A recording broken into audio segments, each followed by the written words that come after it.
سلام، به کانال من خوش اومدید.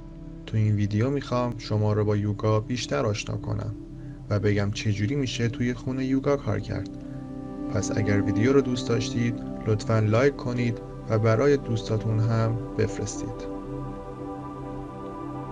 بسیاری از خانوم‌ها به علت مشغله کاری و نداشتن زمان کافی برای انجام ورزش، به خصوص یوگا، قید این ورزش را میزنند. در این ویدیو قصد داریم به نحوه حرکات یوگا در خانه اشاره کنیم، پس با ما همراه باشید. یوگا چیست؟ یوگا ورزشی است که علاوه بر جنبه فیزیکی، جنبه ذهنی ورزشکار را نیز درگیر می کند. بسیاری معتقد هستند که یوگا برگرفته از کشور هند است.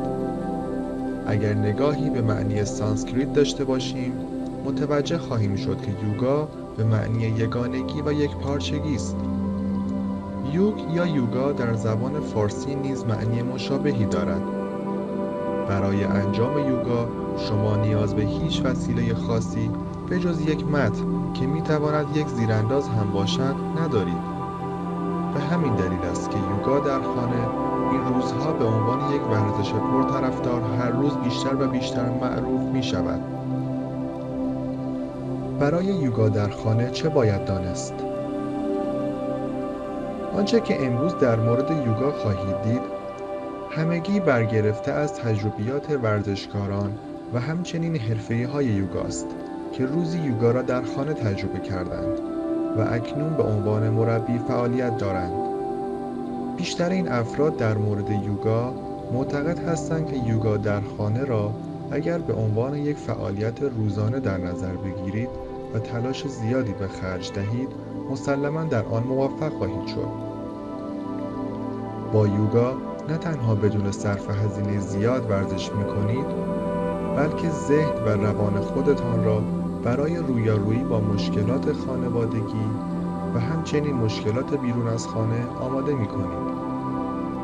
این چنین است که یوگا یک ورزش کاربردی برای همه سنین و فارغ از جنسیت می‌شود. بهترین حرکات یوگا در خانه کدام هستند؟ اگر قصد دارید حرکات یوگا را در خانه انجام دهید، خوب است که با یک همراه این کار را انجام دهید. این همراه شما می‌تواند فرزندتان باشد، البته اگر آمادگی جسمانی لازم را دارد. حرکت اول، حرکت درخت. ابتدا بایستید و پاها را به عرض شانه باز کنید. کمر خود را صاف نگه دارید و کف دستها را به هم بچسبانید. وزن خود را به طرف پای چپ بیاندازید و به آرامی پای راست خود را بالا بیاورید. کف پای راست را به داخل ران، زانو یا مچ پای چپ بچسبانید. زانوی راست خود را به عقب و باسن را به جلو بکشید تا با هم برابر شوند. روی یک شی در روبروی خود تمرکز کنید. زمانی که احساس کردید به تعادل رسیدید، دستان خود را به طرف بالای سر ببرید، درست مانند شاخه‌های درخت. شانه‌ها را پایین نگه دارید. این حالت را به مقدار 4 تا 6 نفس عمیق نگه دارید. سپس پاها را عوض کنید و دوباره حرکت را انجام دهید. حرکت دوم، حرکت پروانه. در شروع روی زمین بنشینید و سعی کنید کف پاها را به هم بچسبانید. با دستها مچ پا را بگیرید. سپس زانوها را با فشار دادن آرنج‌ها تا جایی که می‌توانید به طرف زمین ببرید. ستون فقرات خود را بکشید و کمر خود را صاف نگه دارید. در این حالت حس می‌کنید سرتان رو به بالا می‌رود. شانه‌ها را از گوش‌ها فاصله دهید و کمی چانه را ریز بالا بیاورید. این حالت را به اندازه 4 تا 6 نفس عمیق ادامه دهید. حرکت سوم، حرکت گربه گاو. روی دستها و زانو بنشینید. دستها باید به عرض شانه باز باشد. زانوها نیز باید به همان اندازه باز باشد. برای انجام حالت گربه نفس خود را بیرون دهید و پشت خود را رو به پایین ببرید. ستون فقرات را گرد کنید، سر خود را رو به پایین ببرید طوری که شکم خود را ببینید. به اندازه یک دم و بازدم این حالت را نگه دارید. سپس به حالت بعدی بروید. دم، سپس بازدم و ستون فقرات خود را بکشید. شکم خود را به طرف زمین بیاورید، پشت خود را بالا بیاورید و نگاهتان را به آرامی به طرف بالا بیاورید. این حالت را هم به اندازه یک دم و بازدم ادامه دهید و سپس به حالت اول بازگردید. حرکت را 5 تا 10 مرتبه انجام دهید. حرکت چهارم، حرکت سگ رو به پایین. ابتدا این حرکت را روی دستها و زانوها شروع کنید. انگشتان دست را از هم فاصله دهید. انگشتان پا را نیز انعطاف دهید طوری که سر انگشتان روی زمین باشد. پاها را بکشید و پشت خود را به طرف بالا ببرید. عضلات شکم خود را به طرف ستون فقرات بکشید. آرام پاشنه پای خود را به طرف زمین برده تا حس کنید عضلات پشت پا در حال کشیده شدن است. کمر خود را صاف نگه دارید. به انگشتان پا نگاه کنید. آرام باشید. شانه ها را به طرف گوش ها نبرید.